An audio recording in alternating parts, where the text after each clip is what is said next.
when Gino founded EOS, he founded it because he saw a difference between two different companies.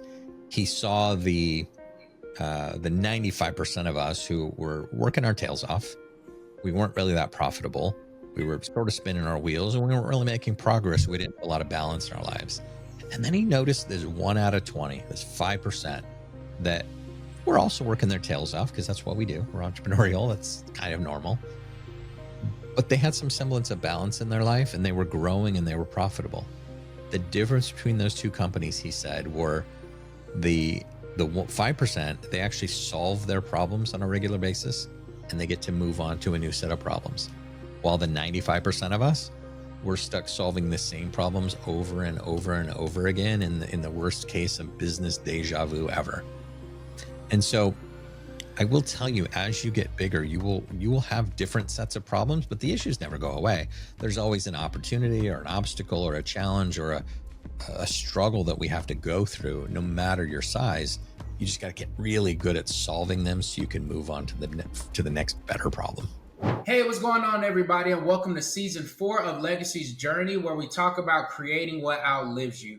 I'm your host, Cameron Williams, owner of Kinley Consulting, where we focus on strategic financial growth for marketing agencies so that they can live the dream life they deserve and not be a slave to their business. And we do that through CFO services, consulting, and accounting. Now, this is Season 4, where we are focusing on companies who have either bought, sold, scaling, or just excelling in general. And so, now that I've kind of been outside a little bit, I've kind of met some people, you start hearing certain people's names come up pretty frequent. You should meet this person. You should meet that person. And one of these people, we actually share a mutual client. And from what I know, even from before that client, I had heard his name. I had seen him a little bit, and everybody speaks well of him. He's really big on the EOS model. And so in knowing that he works with marketing agencies, I'm like, we've never had somebody on our podcast come through and talk about it. And his perspective, I know for a fact, will change or at least challenge the way that you run your team, operations, etc. So, ladies and gentlemen, we have Lyn on the podcast. What's going on, sir? Cameron, thanks for having me on. It's that's quite the introduction. I really appreciate it. I hope I live up to the billing today. I want to challenge. I want to challenge their thoughts. I don't think I've ever seen a business we couldn't improve a little bit, and so looking forward to having a conversation today. Should be great. Let's do it. All right. So first off, they don't know you like I do. So tell the people name of the business, and what do you do? My name is Lyn Askin. I'm a certified EOS implementer. I run a company called Power Up Consultants, where we help businesses grow and scale. I want to help you build the business that you deserve. The business that you dreamed of when you first took that initial step into growing your and starting your business. But ultimately, what I do, Cameron, most people know me because I'm a certified EOS implementer. But I did own an agency for 26 years prior to that. Built and scaled and sold my marketing agency. And throughout that process, implemented EOS. It was a pretty remarkable transformation in our business and our lives. And it really helped us scale and grow. And then it gave me the opportunity to be acquired and exit. And I became an EOS implementer. And I wanted to help other people go through that same journey of, the chaos that is most businesses to some semblance of balance and some semblance of control and some semblance that I was actually running the business and not the other way around. Ultimately, leading to a successful exit and a career now that I absolutely love. Okay. So see, I didn't even know that part about the selling the agency. So let's start there. Because I think some people are like, oh, that's cute. You can come in and consult. But no, you've done it and sold it and then still been successful in the second reiteration of consulting. So first off, and going back to the sell of your business, tell us what were some of the good things you learned from it? And what are some of the things where you can be like, hey, don't do this because you're not going to get what you think? Well, I would say that my exit is probably a little bit different than the ones that you see published and promoted. I've been an entrepreneur my whole life, Cameron. I grew up in a house with a lot of love but not a lot of money. I believe that was one of the greatest gifts that I could ever have. My parents taught me how to be resourceful and scrappy, and I learned early on that if I wanted something, I had to find a way to make it happen, and that started a lifetime career of being an entrepreneurial, from having a paper route from the time I was 8 or 9 years old, to mobile disc jockey business in my teens, to launching one of the first online auctions in 1996, building my first e-commerce store in 1997, building my first website for somebody else somewhere around 97 and 98. And then that turned into basically a career running and owning a marketing agency. But that, we had the same challenges that most people have. We were probably unclear on our vision about who we were and who we served. We maybe had a lackluster team commitment, probably because of a lack of leadership and vision on my part. And of course, we had a lack of discipline and accountability across the board. Again, failure on my part from the leadership standpoint. But in 2020, it was late 2020, Cameron, I actually, I suffered a massive pulmonary embolism, and I collapsed in my yard. And as I was laying there dying, all I could think about was, what kind of mess did I just leave my wife and son? My wife's going to have to go to the office, lock the door, fire the team, lose the clients, and clean up a giant mess, uh, from debt to all kinds of other things. And that would have been my legacy. And thank God I recovered, but I knew I had to do something different. That business was literally killing me. And so at the time, I thought to myself, man, I really want to sell this agency. I need to find a new career and do something different. And I don't know if you know this or not, Cameron, but you can't sell a job. No, nobody's going to buy a job from you. And so what would have happened had I died, the business would have died with me, because I had my fingers in every bit of the business. There was nothing that we launched that I didn't touch. And so I knew I had to build a better business so that we could live better lives. And it's when I found EOS, and we hired a professional implementer. They came in and helped us implement EOS in our business. We had a pretty remarkable transformation. We 3x'd our revenue. We 7x'd our profits. We went over the 7-figure agency mark. We grew from 10 employees to 27. But all along, Cameron, I think maybe it was just a little bit of burnout, a little bit of, I was tired, 26 years of doing this. When I finally got it to a point that I really just fell in love with EOS, and I was looking across the table at my EOS implementer friend, and I'm like, man, that guy's having a lot more fun than I am. And I became an EOS implementer. And then another friend of mine said, hey, I know your EOS practice is going well. What are you going to do with your agency? And I had plans to keep both. I had plans to keep growing my agency, keep scaling that agency, and build my EOS practice at the same time, because it was incredibly fulfilling. But my director of operations got approached or poached, however you want to call it, to another great job, and it was sort of the straw that broke the camel's back for me. And I'm like, man, if she leaves, I'm leaving.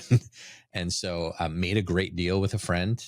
He took over the agency, had a great landing place for our team and for our clients. I knew they were going to be in good hands. They moved to a bigger agency than us, and it freed me up to do what I do now. It opened the door to helping other entrepreneurs get more of what they want from their business. Okay, so I love how, to your point, I had one idea, but then I decided to pivot because you knew what your long term goal was. And like we always talk about here, and that's part of the name, about leaving a legacy. Let's talk about that because, okay, you were at that critical stage of like, dang, what did I leave? Then you get your, we won't say second chance, but another chance to, all right, I can course correct. When you talk to these other owners, because they're typically bringing you in because of a similar situation, what are you seeing in regards to how they are? I guess we'll try to say, I don't believe it's balanced when you own the business, but in how they are currently set up, where you're like, you need to fix this right now. I think some of the biggest challenges we have, one, profit or lack thereof. I think a lot of agencies are running on on thin margins, and they don't understand how profit works in an agency or in a business. I think we're probably undervaluing our services and overspending on software and tools and team. Um, so profit's one of the big problems. One of the second problems that I always see is, you've got this feeling that the business is running you and not the other way around, because we don't have good processes and systems, and we haven't learned how to delegate and hand off tasks. Even in my agency, even up towards the end, I'd gotten much better at it, but man, there were still things that I had to touch. Towards the end, again, we were launching websites of clients that I had never seen or met, and that was great. I didn't sell it, I didn't build it, I didn't launch it, and that was awesome. But my hands were still in a lot of things, and I think maybe some of the failures that we see in agency world are just failure to delegate, to delegate and elevate. You need to delegate and elevate to your unique ability so that you're doing the most valuable activity that you can be doing at the time in your business. And so those are some of the challenges, certainly. And then people, I mean, you got people in your agency. um, Most business owners that I talk to are frustrated. They're frustrated with their team. They're frustrated with their outsourcers. They're frustrated with their CPA. They're frustrated with their clients. They're frustrated with the guy on the freeway. They're just frustrated with people. And EOS gives you a system on basically not only how to structure your business, but how to manage all of the human capital and manage all of that human energy that happens in your business. I think, and I guess that's my bad for being a bad host. I forgot. Tell the people what EOS is, because some people have never heard of it. If they do, they may be like, I only know a couple, like slightly. I know something about rocks. So just so we're all working on the same definition, what is the EOS system? What are the core benefits? What is it supposed to help you to do? So EOS is the entrepreneurial operating system. And what we do is we help businesses get better at three things. Number one, vision. We want to make sure that you and your leadership team are 100% on the same page with where we're going and how we're going to get there. Two is traction. This is about instilling discipline and accountability so that no matter where you look, you see people executing on that vision that we all share. And then three, I want to help make you guys a more cohesive, functional, fun-loving team that likes to work together. Because let's be honest, sometimes we're not. And what we find is that most entrepreneurs are used to dealing with, 136 issues simultaneously. That's just kind of how we're built. Um, but those 136 simultaneous issues are really just symptoms of a root cause. And so if we can strengthen just 6 key areas of your business, all those 136 issues tend to fall into place, again, because they're just symptoms of not being strong in these other 6 key components of your business. So those 6 key components, really quickly, is number one, your vision component. Again, just got to get you and your leadership team 100% on the same page with where we're going, how we're going to get there. The people component. This is about, let's be honest, we can't achieve a great vision without great people. And so the problem is that all companies define great people differently. And they use terms like rock stars and top quartile and superstars. And we simplify that down to right people, right seats. Number three, we got to run our business on real facts and figures and numbers. And so we're going to run our business on data. We're going to have great scorecards and metrics that allow us to make great decisions. And when we get our vision clear and our people component strong and our data component strong, our business becomes a little more transparent, and all of those obstacles and challenges and issues just start to come out at us. And so we got to get really good at solving the issues in our business. So we have an issues component. We make you really, really strong at solving the issues as they arise, setting them up, knocking them down, and making them go away forever. And then the fifth key component of your business would be the process component. This is about, we're going to make sure that we're doing the most important things the right way and the best way every time. And then we bring all of that down to the ground and we execute on it with traction. And this is about instilling discipline and accountability so that wherever you look in your business, you see people executing on your vision. It's honestly, to simplify it even more, it's a simple set of real world practical tools that'll help you get more of what you want from your business. It's not magic. It's not silver bullets, not magic beans. It is just simple, real world practical tools. Okay, so you heard that. All right, I got it right here in my notes. Vision, people, real numbers and data, process and traction. That's why it's important. So now let's bring it to the agency world because we know that you have a nice amount of clients there.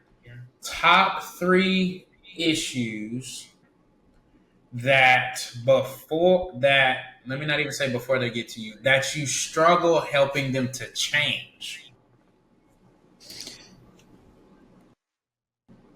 I think I think the people issues are always the biggest issues in an agency. I think that a lot of us we start our businesses because we love doing something. You know, we're good at building websites or we're good at SEO. But for us to scale, we've got to figure out how to clone ourselves. Okay, we're going to top out, and for us to grow, we got to add more people to our team. I think the people challenges that we have, not understanding how to be really open and honest, not understanding that healthy conflict is you and me versus the issue, and not you versus me, is one of the biggest challenges that we have in business. And now, I think when we spot those wrong people, wrong seat issues in a business, and a team just knows that they have to make a change, I think it's difficult for most of us because we care about our people. We care, and they have families, and not to be too cold, but I do remind my clients from time to time that if you don't make this change, what you're telling me is you're choosing their family over yours. You're choosing their family over the family of all the team members here that are doing the work and working hard. So I think people is one of the biggest challenges, and we have a handful of tools that help you make sure that we're putting the right people in the right seats in your business. Okay, okay. There's so much good you said there. I'm writing my notes.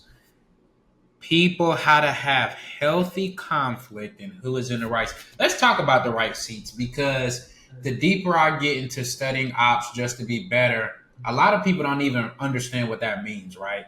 And I even learned, I think at this last mastermind I was at, they were talking about what got you here may not get you there because you may have somebody who at the start you were doing all these things, but now that we've grown some, now I need to switch you to a different position.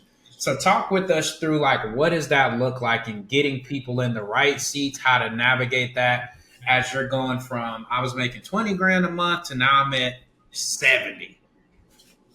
Yeah, I think let's simplify it a little bit. Jim Collins in his book Good to Great, he determined that he called it right people, right seats. And so what are right people, right seats? Right people are people that fit our core values.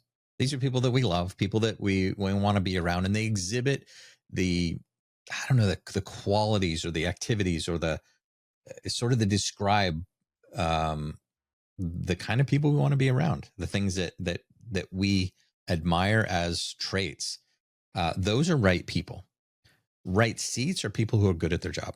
These are people with God-given talent and skills and ability and desire to be great at their job. And so when we balance right people, right seats, you got to have both.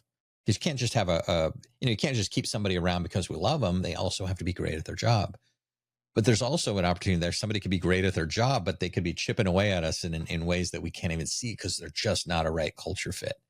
And so right people, right seats is really important that we have both. And we have tools and disciplines that'll help you, um, kind of determine what it means to be a right person in your particular agency, because no two agencies are the same. And we don't just adopt somebody else's core values. We discover the core values that exist in your particular agency, and then we go about making sure that we have all the right people in the right seats. Okay, okay. Now, to your point, I want to say how do we make sure we get the right people in the right seats, but I feel like that's not a good enough question. Let's go with okay, difference in your clients who are running $1 million agencies versus the ones who are maybe in that 20, 30 grand ish range. What are some of the main difference you see? Because of course you may be running EOS for both, but they're at two completely different levels. Because of course there are some people I'm gonna bring you in when I'm at 30, and then of course you grow with them. There's some I'm already at 1 million. I need help. The house is on fire. So like, what are some of the differences you're seeing? So that way you can kind of help us as listeners kind of self-identify and know what we need to start working on. Okay, so a couple of things that I want to cover there. One, you can self-implement EOS, so you don't have to bring me in. So if you're at 20 grand a month, quite frankly, you probably can't afford to hire an EOS implementer to come in and work in your business. So 20 grand a month, even if you had 50% profit margin, there's only 10 grand in potential revenue there to hire an outside implementer. I think that would be extremely difficult. There's probably a better place for you to spend your money. And so some of those smaller companies that are self-implementing, some of the challenges that they face are that while this is simple, it's not easy. Okay. It is a simple set of practical tools, but it is another skill that you'd have to learn. And so when you get to a certain range, I don't have any clients that are under $1 million at this point. All of my clients are somewhere between 10 and $40 million. I'm sorry, one and $40 million. But I have worked with, we implemented EOS. We were at 40 grand a month. And when we showed it to our team and we brought in our implementer to do a free 90-minute meeting with us, we looked at it. My team said, Lyn, we need this. And I told them, I don't think I can afford it. And they're like, we need it. And I'm like, I'll figure it out. And so we implemented, I think we were at 40 grand a month when we implemented EOS, and a year and a half later, we were over $1 million. So, the challenges between the two are, when you don't have a lot of money, it is difficult to hire and be ahead of and hire that coaching and mentoring that you need.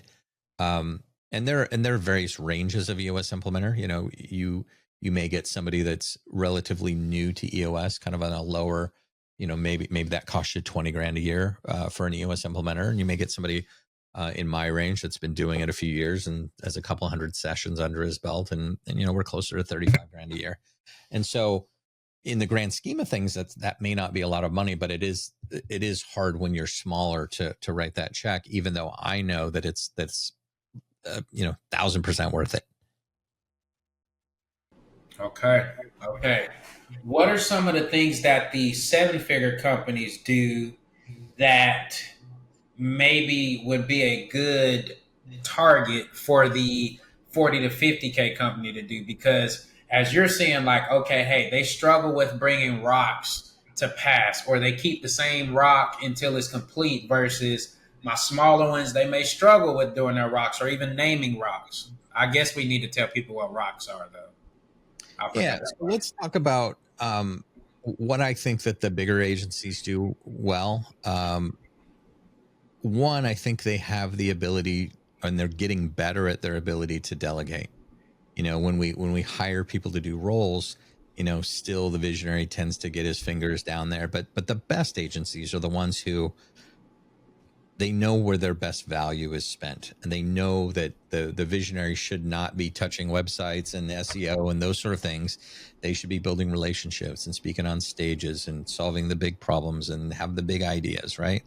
And so when we map out your accountability chart and we map out the roles and responsibilities of everybody on the team, it's important that we actually let the people do the work. And we got to actually let go of the vine. We can't just be down there doing all the work for them. We've got to empower them and teach them and coach them and train them to do that work well. And then, of course, our job is to lead, manage, and hold people accountable. And so I think that's one of the things that having more people in your team gives you the ability to do, especially if they're the right people in the right seats, because now they get it, they want it, and they have capacity to do the job well. Then you can certainly delegate to them. I think it's difficult to delegate to somebody who just doesn't get it or doesn't want it or doesn't have capacity to do it. And so I think that's some of. But I will tell you that I've worked with probably 47 to 50 agencies at this point in EOS. Every one of them is chaos. So I don't want you to think that all of a sudden, if you make more money, it's easier. It is in a lot of ways, because money does make it easier to throw money at problems and hire the right people and hire the right consultants and hire the right coaches. But you just have a different set of problems and coaches. But you just have a different set of problems. And when Gino founded EOS, he founded it because he saw a difference between two different companies. He saw the 95% of us who were working our tails off, We weren't really that profitable. We were sort of spinning our wheels and we weren't really making progress. We didn't have a lot of balance in our lives. And then he noticed there's 1 out of 20, there's 5% that were also working their tails off because that's what we do. We're entrepreneurial. That's kind of normal. But they had some semblance of balance in their life and they were growing and they were profitable. The difference between those two companies, he said, were the 5%, they actually solve their problems on a regular basis and they get to move on to a new set of problems. While the 95% of us, we're stuck solving the same problems over and over and over again in the worst case of business deja vu ever. And so I will tell you, as you get bigger, you will have different sets of problems, but the issues never go away. There's always an opportunity or an obstacle or a challenge or a struggle that we have to go through, no matter your size. You just got to get really good at solving them so you can move on to the next better problem. Okay. I hope y'all are writing this down because he's giving you the wisdom tips. It's the wisdom. All right. Let me ask you this question.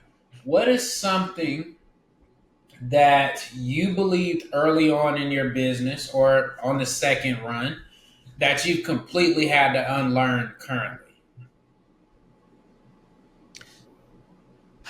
I would say that the thought that I was the only one who could do the job well plagued me a long time in my career. That's a good one. Knowing that thinking that it had to be done my way, or thinking that I could be the only one that could do it was something that was huge in holding me back.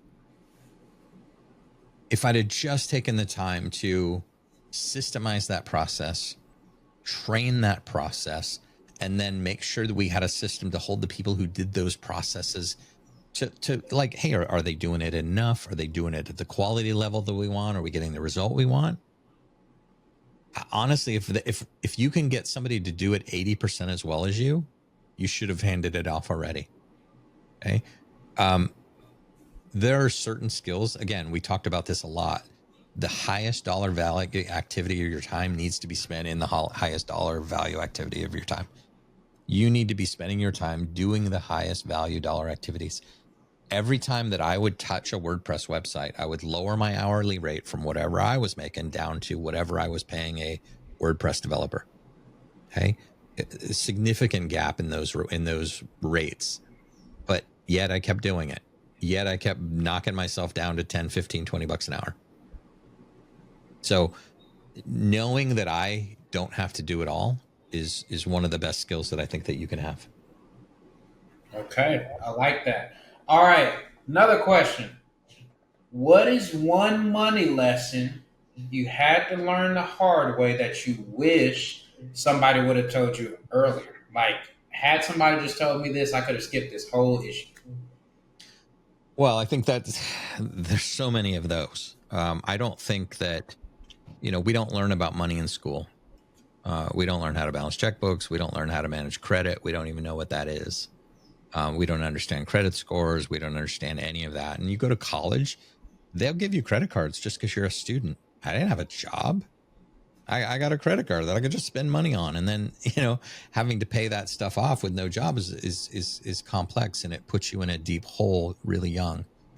I think some of the money issues that I think I've dealt with as I got older were just simply the uncertainty of running a business, the uncertainty of revenue.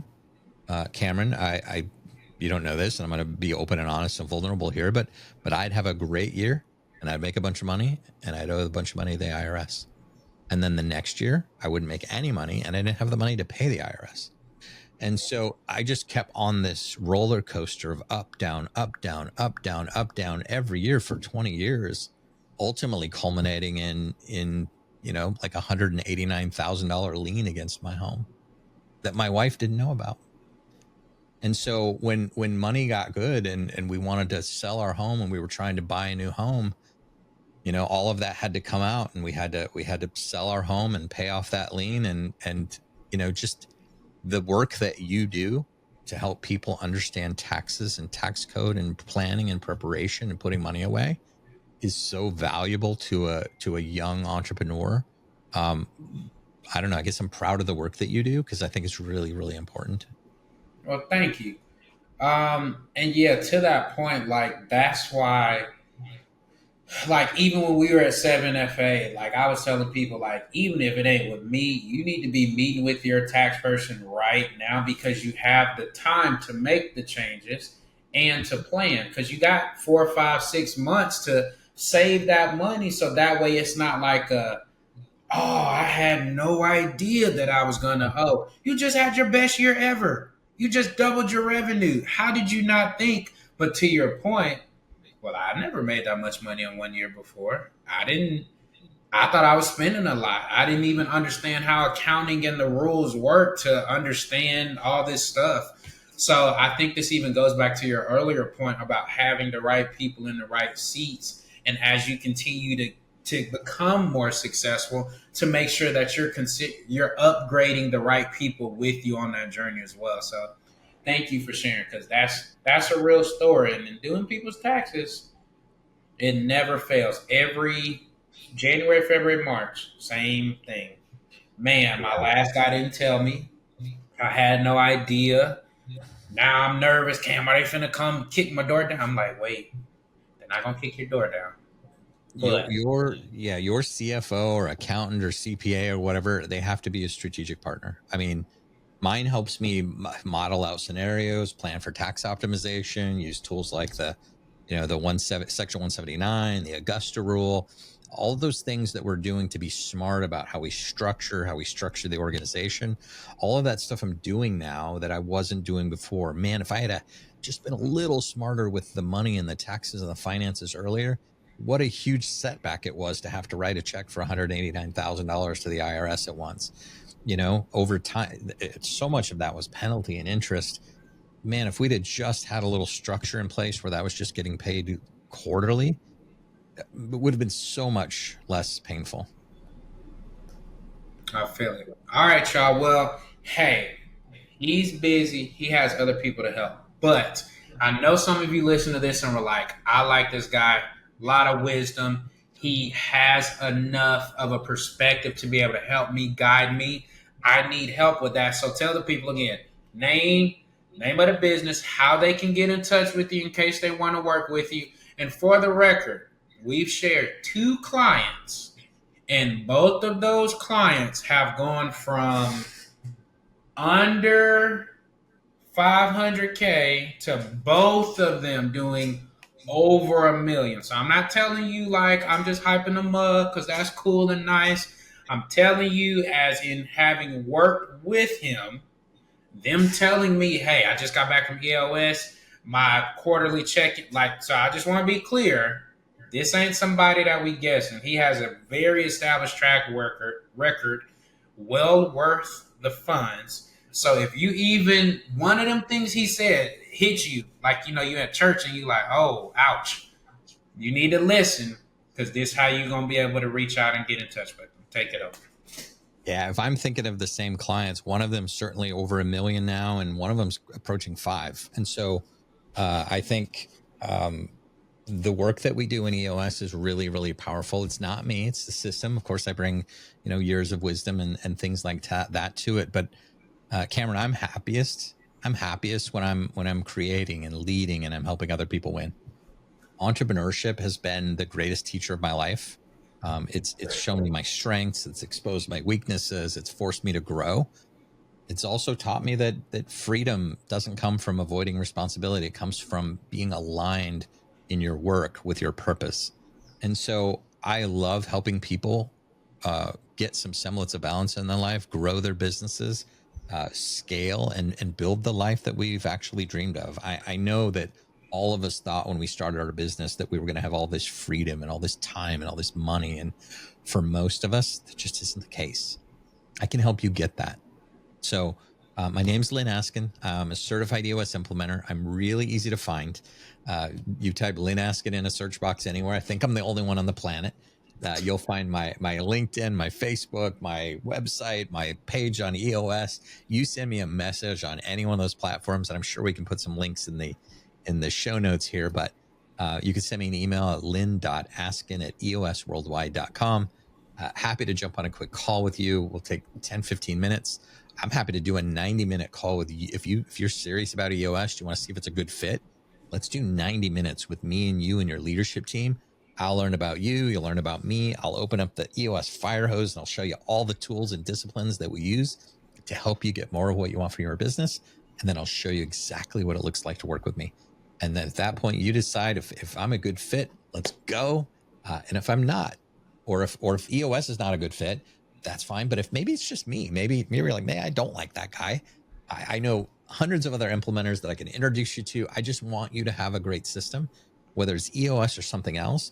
I would love for you to have a framework so that you can operate your business not on hard work, not on guesswork, but on a framework. I would normally say something really smooth, but I feel like that was the best ending right there. So, with that being said, y'all, you heard it here. If this was good, don't just like it, share it, sub, do that. But most importantly, reach out and get the help you need because we want you to grow. The whole purpose of this podcast is to bring people on here who can show you a better way, who you can reach out and connect with, who you could partner with, who you can work with yourself. So, with all that being said, you guys take care of yourselves until the next time we bring one of these bad boys around. Lyn, thank you for showing up. And until the next time, people, be safe. Cameron, thank you. It was so great being on your show. I hope you guys listen. I hope you took something away from it, but let us know if we can help in any way. Thank you. All right. See ya.